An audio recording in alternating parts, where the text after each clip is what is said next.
Aujourd'hui, nous entamons un voyage absolument fondamental qui a profondément modifié le cours de l'histoire mondiale. Il s'agit de l'acceptation de l'islam par les peuples turcs, une transformation qui ne fut en aucun cas aussi simple qu'elle pourrait paraître au premier abord. Les Turcs possédaient déjà une croyance monothéiste bien ancrée et n'étaient nullement étrangers aux traditions religieuses issues d'Ibrahim. Certaines sources historiques vont même jusqu'à suggérer que Dulkarnayn, le personnage mentionné dans le Coran, pourrait en réalité correspondre au légendaire chef turc Oguz Kagan. Une théorie qui témoigne de l'ancienneté des liens spirituels entre ces peuples et les grandes traditions religieuses. Malgré ces affinités spirituelles, il fallut environ 60 années de conflits particulièrement violents et éprouvants entre les Turcs et les Arabes avant qu'un véritable rapprochement puisse s'opérer. Le tournant décisif de cette longue histoire tumultueuse survint lors de la bataille de Talas, un affrontement d'une importance capitale. Lorsque les Turcs choisirent de soutenir les Abbassides dans leur confrontation contre l'Empire chinois, l'ensemble de la dynamique régionale bascula irrémédiablement. Suite à cet événement militaire majeur, les Turcs eurent l'opportunité d'approfondir leur connaissance de l'islam. Et, progressivement, au fil des décennies, ils devinrent les défenseurs les plus ardents et les plus dévoués de cette religion. Au fur et à mesure que le pouvoir des Abbassides s'affaiblissait et que leur empire connaissait un déclin progressif, les Turcs assumèrent naturellement un rôle de plus en plus prépondérant dans le monde islamique. Cette ascension culmina durant la période ottomane, quand ils parvinrent même à s'emparer du califat, devenant ainsi les gardiens suprêmes de la foi musulmane. Cette histoire extraordinaire et puissante mérite d'être largement connue et partagée, car elle révèle une dimension souvent méconnue de l'histoire islamique. L'islam commença à être proclamé par le messager d'Allah, le prophète Mohammed, que la paix et les bénédictions soient sur lui, à partir du 7e siècle de l'ère commune. En 622, lorsque le prophète arriva dans la cité de Médine après son émigration mémorable, les fondations solides de l'État islamique furent établies. Durant sa vie terrestre bénie, l'islam se répandit sur la quasi-totalité de la péninsule arabique, transformant profondément les structures sociales, politiques et spirituelles de ces régions. Après le décès du prophète, Abou Bakr fut désigné comme le dirigeant politique de l'État naissant. Sa première mission consista à réprimer les rébellions de nombreuses tribus arabes qui avaient abandonné l'islam après la mort du prophète, une période troublée connue sous le nom de guerre de la Ridda. Une fois l'unité restaurée sur la péninsule, il entreprit, par la prédication et les conquêtes militaires, d'étendre la religion bien au-delà des frontières de l'Arabie. Sous le règne d'Oumar ibn al-Khattab, la diffusion de l'islam et l'expansion de l'État islamique connurent une accélération spectaculaire. Par la volonté divine, les batailles célèbres de Qadisiyah et de Nihavend furent remportées durant son califat. Ces victoires décisives mirent fin au prestigieux empire sassanide qui dominait la région depuis plusieurs siècles, ouvrant ainsi de nouvelles voies prometteuses pour l'État islamique. La Perse et le Khorasan devinrent alors les objectifs stratégiques suivants de cette expansion fulgurante. Le premier contact substantiel entre les Turcs et les Arabes musulmans débuta après la bataille de Nihavend en 642 de l'ère commune, sous le règne du calife Oumar. À cette époque, les conquêtes arabes commencèrent à s'orienter progressivement vers le Turkestan. Même pendant la guerre civile déchirante qui opposa Muawiyah à Ali, les gouverneurs loyaux à Ali poursuivirent leurs campagnes militaires en territoire turc, démontrant l'importance stratégique accordée à ces régions. Cependant, après l'assassinat d'Ali, le conflit interne aboutit à l'établissement de la dynastie Omeyyade. Avec leur accession au pouvoir, la structure même de l'État islamique subit une transformation radicale et profonde. L'objectif primordial de propager l'islam perdit de son importance centrale. À la place, l'accent fut mis sur le contrôle politique absolu et la mise en place de systèmes administratifs visant à maximiser les gains économiques. L'État omeyyade devint rapidement l'une des puissances les plus formidables de son époque. Néanmoins, il dut simultanément faire face à de nombreuses rébellions et oppositions qui éclataient aux quatre coins de son vaste territoire. Leur réponse impitoyable aux révoltes et aux critiques internes, notamment contre les Kharidjites, transforma l'État en un système extrêmement autoritaire et répressif. Durant cette période tumultueuse, le calife Muawiyah confia à Abdullah ibn Amir, l'ancien gouverneur de Bassora, la mission cruciale de reconquérir les territoires perdus. Abdullah parvint avec succès à reprendre plusieurs régions en Perse et au Khorasan. Toutefois, Muawiyah le destitua de son poste sous prétexte qu'il faisait preuve de trop de clémence envers les rebelles. En 674, Ubayd Allah ibn Ziyad, tristement célèbre pour son gouvernement tyrannique, fut nommé gouverneur du Khorasan. Il devint le premier commandant arabe à franchir le fleuve Oxus, connu sous le nom arabe de Jayhoun, et à pénétrer véritablement en terre turque. À cette époque, les Turcs et d'autres peuples d'Asie centrale peuplèrent la région de Ma'wara an-Nahr, la terre située au-delà du fleuve. Ces populations pratiquaient diverses religions, vénérant principalement Tengri, le dieu du ciel qui occupait une place centrale dans leur cosmologie. De plus, de nombreuses familles nobles sassanides, fuyant l'avancée des armées arabes, avaient trouvé refuge dans cette région, apportant avec elles leur culture raffinée et leurs traditions millénaires. La même année, Ubayd Allah traversa le fleuve et s'empara de la ville de Paykend, ainsi que de plusieurs autres cités turques. Il lança ensuite une attaque éclair sur Boukhara, devenant ainsi le premier commandant à conduire une armée profondément à l'intérieur du territoire turc. Tristement, il est également connu comme l'un des responsables directs du martyre tragique de Hussein à Karbala, un événement qui marqua profondément l'histoire de l'islam. En 677, les princes turcs qui refusaient catégoriquement de se soumettre à l'autorité arabe se soulevèrent en rébellion ouverte. Le nouveau gouverneur Omeyyade Said attaqua et reprit Boukhara après de violents combats. Au début des années 680, les Omeyyades étaient préoccupés par de graves problèmes internes qui minaient leur autorité. Pendant cette période d'instabilité, les dirigeants turcs locaux tentèrent de s'unir pour reprendre possession de leurs terres ancestrales, mais leurs efforts demeurèrent vains face à la puissance militaire arabe. Les souverains turcs locaux essayèrent de contre-attaquer en s'emparant de Termez, mais ils ne parvinrent pas à progresser davantage vers l'ouest. Durant cette longue période de confrontation, les villes changeaient constamment de main au gré des victoires et des défaites. Les Omeyyades ne pouvaient pas avancer complètement et établir une domination définitive, tandis que les chefs turcs n'arrivaient pas non plus à les expulser totalement de la région. Cette situation de blocage stratégique poussa les Omeyyades à changer fréquemment de gouverneur, dans l'espoir de trouver une solution. Le calife Abd al-Malik tenta de résoudre les problèmes internes tout en lançant une nouvelle campagne militaire ambitieuse, mais il n'obtint pas les résultats escomptés malgré ses efforts soutenus. Entre les années 706 et 715, les Omeyyades lancèrent des offensives majeures dans les régions turques et déclenchèrent des guerres d'une brutalité inouïe contre les Turcs non musulmans.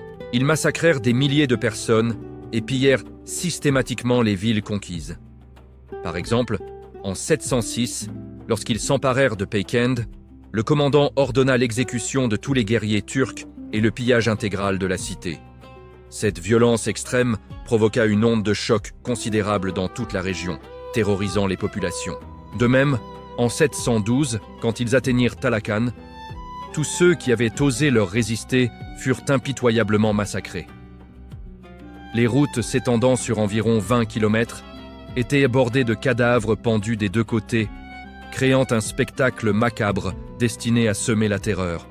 Malgré ces bains de sang effroyables, aucun des deux camps ne parvint à établir un contrôle définitif sur la région. Ma'wara an-Nahr s'était transformé en une véritable zone de guerre permanente, où régnait le chaos. Il n'y avait rien d'autre que la bataille et la survie dans l'esprit des habitants épuisés. Le siège de Samarcande commença dans ce contexte de violence généralisée. Ce fut une lutte féroce et épuisante qui mit à rude épreuve les deux camps. Des forces de soutien venues de Fergana et de Sogdian tentèrent désespérément de repousser l'armée arabe loin des murailles de la ville, mais elles échouèrent face à la détermination des assaillants. Le champ de bataille ressemblait à un véritable enfer vivant, avec des combats d'une intensité rarement vue dans la région. En 713, les Omeyyades parvinrent finalement à capturer Samarcande, la plus grande et la plus prestigieuse ville turque de la région. L'année suivante, en 714, ils lancèrent une nouvelle campagne militaire et s'emparèrent de plusieurs autres cités stratégiques. Vers cette même période, l'annonce de la mort d'Al-Hajjaj, le redoutable gouverneur, parvint aux armées. Mais le calife Al-Walid ordonna impérativement la poursuite des campagnes militaires sans interruption. En 716, Yazid ibn al-Muhallab fut désigné gouverneur du Khorasan, un homme animé d'une haine profonde. Yazid détestait viscéralement les Turcs et cherchait constamment la moindre occasion de se venger d'eux pour des humiliations passées. Cette année-là, le centre turc de Juzjan fut complètement encerclé par les forces arabes. Les Turcs résistèrent courageusement, sans aucun secours extérieur pendant 7 longs mois. Démontrant une bravoure exceptionnelle, mais ils durent finalement capituler face à la supériorité numérique de l'ennemi. La ville fut impitoyablement pillée. De nombreux habitants furent pendus en place publique, et tous les hommes en âge de combattre furent rassemblés dans une vallée isolée et systématiquement massacrés. Leur sang coula en telle quantité qu'il teinta les rivières et les ruisseaux de la région. Les Turcs ne se convertissaient pas à l'islam par la force ou la contrainte. En réalité, ces méthodes brutales allaient totalement à l'encontre de la sunna du prophète Muhammad, que la paix soit sur lui, qui avait toujours prôné la douceur et la persuasion. À cette époque, paradoxalement, les Turcs acceptaient lentement l'islam grâce aux visites et aux enseignements de savants islamiques sincères. Et ce, malgré les atrocités commises par les Omeyyades. Dès le commencement, la politique omeyyade ne contribua en rien à faire aimer l'islam aux populations conquises. Au contraire, elle engendra une haine profonde et durable. Les Omeyyades suivaient une idéologie fondée sur le nationalisme arabe et pratiquaient ouvertement le tribalisme le plus strict. Ils traitèrent les musulmans non arabes de manière profondément injuste et discriminatoire, créant une hiérarchie basée sur l'origine ethnique plutôt que sur la foi. Certains Turcs khazars et de Mawara an-Nahr, qui s'étaient convertis à l'islam durant la période omeyyade, renoncèrent par la suite à leur foi en raison des mauvais traitements systématiques qu'ils subissaient. Comme nous l'avons évoqué précédemment, les Omeyyades ne recherchaient que le contrôle territorial et les revenus fiscaux de ces terres lointaines. Ils considéraient les Turcs comme des êtres de second ordre et se souciaient peu de savoir s'ils embrassaient réellement l'islam ou non. Seul un nombre très restreint de Turcs devinrent musulmans durant cette période sombre. Il s'agissait généralement de personnes qui avaient découvert la religion par l'intermédiaire de musulmans résidant à Boukhara ou Samarcande, ou bien de villageois pauvres qui souffraient terriblement sous la domination de leurs propres dirigeants locaux corrompus. Lorsqu'un Turc se convertissait à l'islam, il se retrouvait confronté à des difficultés provenant des deux côtés. Le gouvernement omeyyade était mécontent car les musulmans payaient des taxes réduites par rapport aux non-musulmans, ce qui diminuait les revenus de l'État.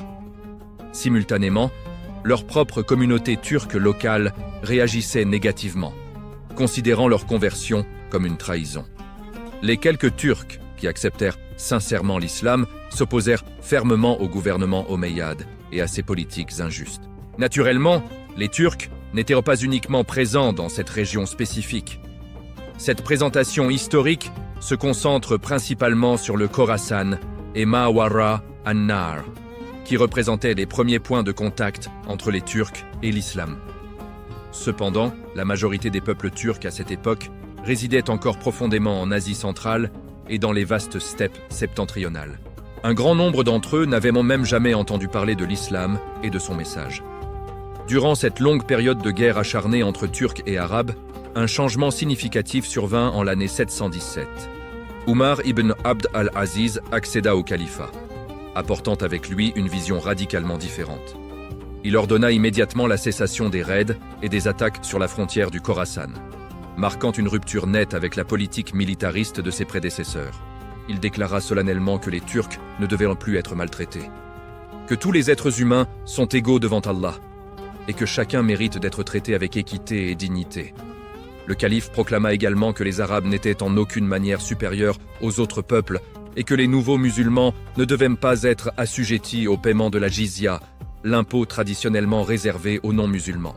Umar affirma qu'il croyait fermement en la sincérité des Turcs qui embrassaient l'islam, et il prit la décision d'envoyer des érudits qualifiés pour enseigner la religion dans toute la région de manière pacifique.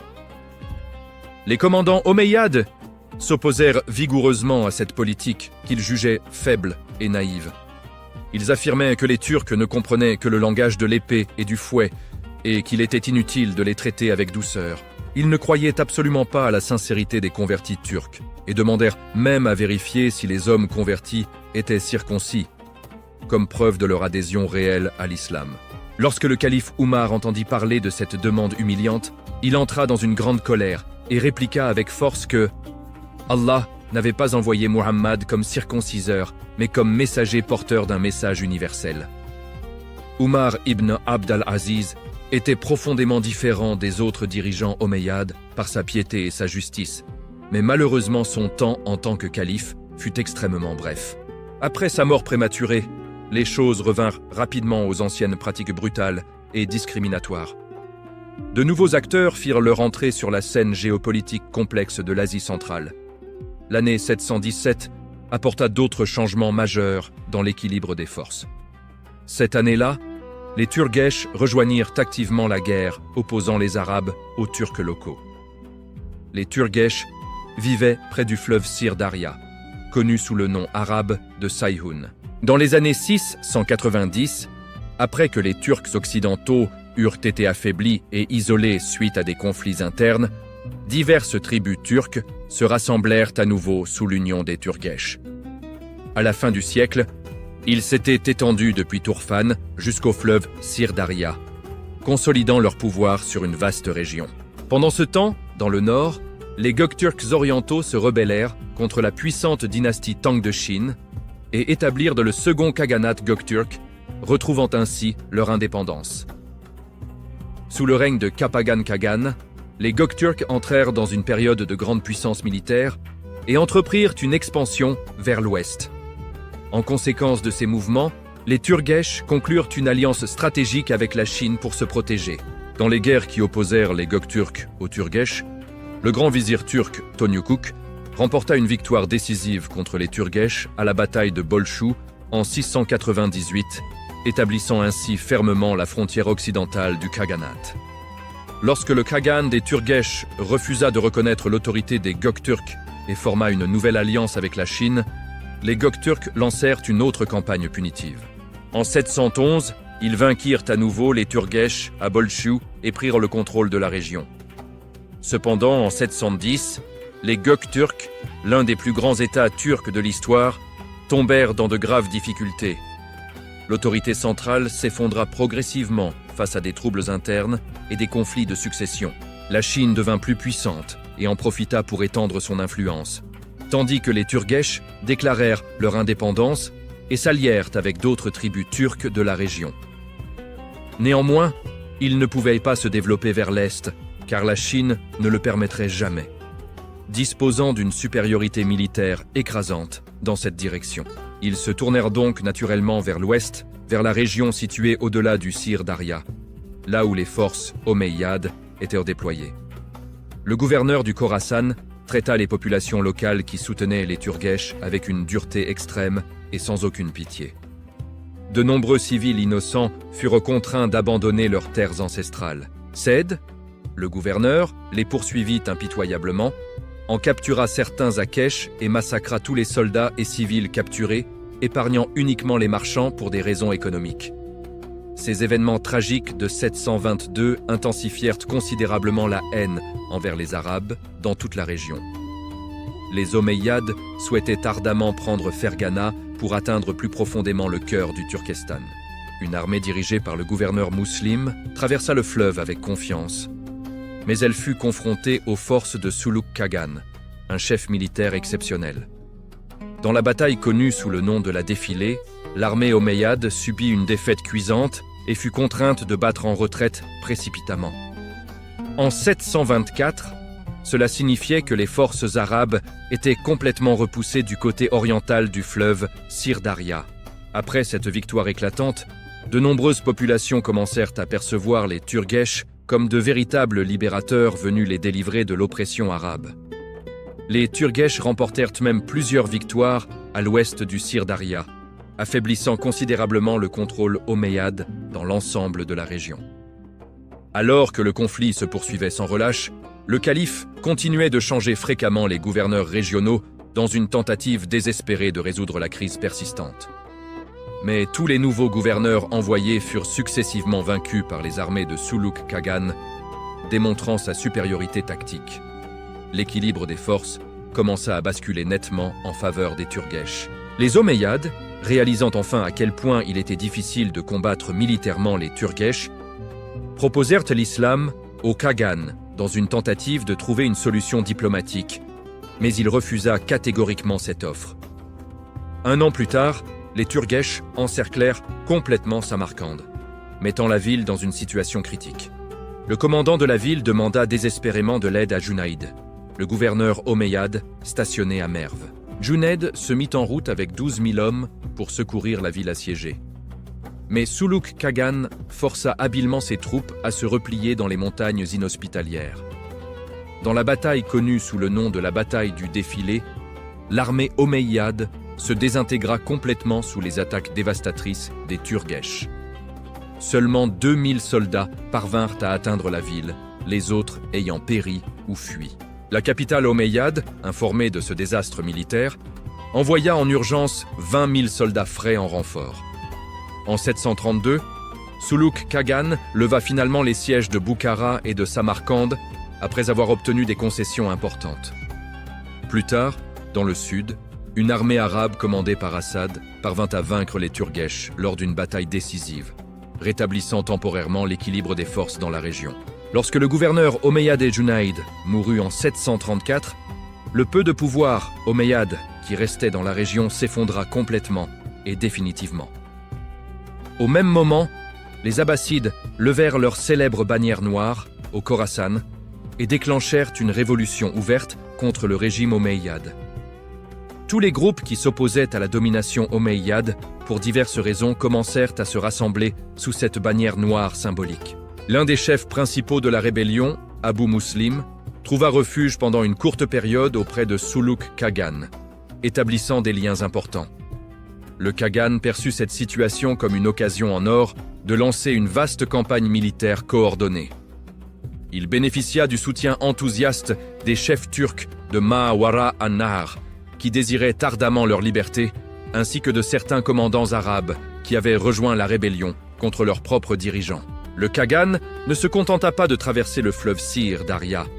Il franchit également le fleuve Oxus et pénétra profondément jusqu'à Gourgan, menaçant le cœur même des possessions omeyyades.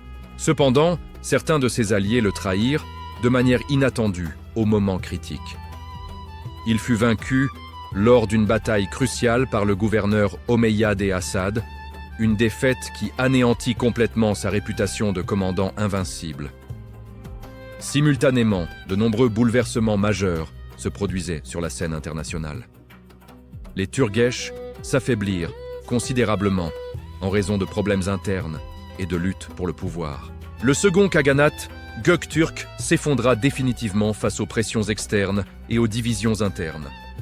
La Chine commença à regagner progressivement sa puissance perdue et les Abbassides renversèrent finalement les Omeyyades par une révolution sanglante et victorieuse. Ces événements dramatiques modifièrent complètement et irréversiblement le jeu politique dans toute la région de l'Asie centrale. Lorsque les Abbassides prirent le contrôle en 750, leur attitude envers les Turcs était radicalement différente de celle des Omeyyades. Ils mirent immédiatement fin aux politiques injustes et discriminatoires des Omeyyades et traitèrent les groupes non-arabes qui les avaient soutenus durant la Révolution avec le respect et l'égalité qu'ils méritaient. Les dirigeants qui affirmaient autrefois que les Turcs ne comprenaient que l'épée et le fouet avaient disparu de la scène politique. Désormais, les califes abbassides déclaraient ouvertement qu'il n'y avait personne de plus brave qu'un Turc au combat, et certains califes avaient même des mères d'origine turque, témoignant de l'intégration croissante. Les califes abbassides commencèrent à intégrer activement les Turcs dans leurs armées, en firent leurs gardes royaux d'élite et leur accordèrent des rangs élevés ainsi que des positions importantes dans l'administration.